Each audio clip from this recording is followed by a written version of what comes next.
The Maple Leafs are down bad, and when I mean bad, it might be the worst we've seen from this group of players since Austin Matthews was drafted. This season, they've lost to Montreal, Arizona, Vegas, San Jose, LA, and the last place Anaheim Ducks on Sunday night.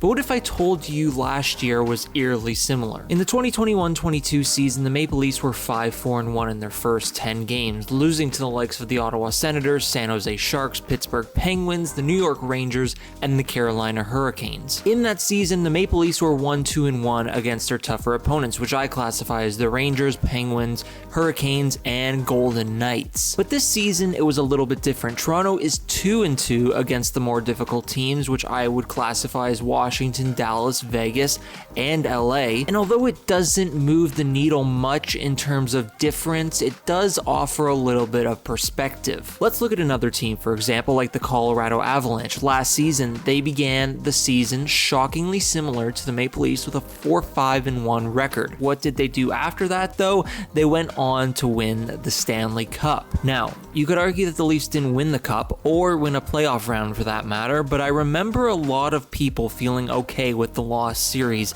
because it was a hard-fought battle against the Tampa Bay Lightning. Toronto lost in overtime in Game 6, and Game 7 would have gone back to overtime had John Tavares' goal been allowed. When you look at this season and the Maple Leafs as a whole, there's not a lot you can change. There's firing Sheldon Keefe, but what does that do? Not much, and I can't see Dubas doing that this early on in the season. Jeff Marek of Sportsnet believes the same thing, saying, quote, "I don't think that there's any desire whatsoever for the Leafs to make a move behind the bench 10 games in. Could you trade someone? Sure, you can do that, but a draft pick for Justin Holl isn't going to help you win games now." And after all, Timothy Liljegren and Jordy Ben will be back with the Maple Leafs in a few days, and that should help shore up the Maple Leafs' blue line. Bring them in and give Justin Holl a game or two off to let him relax, and while he's doing that, let's see what Timothy Liljegren can offer within the top four and what Ben can offer as a bottom pairing defenseman. To do something for the sake of just doing something isn't the way to go about this. Time is valuable, and the next 10 games for the Maple Leafs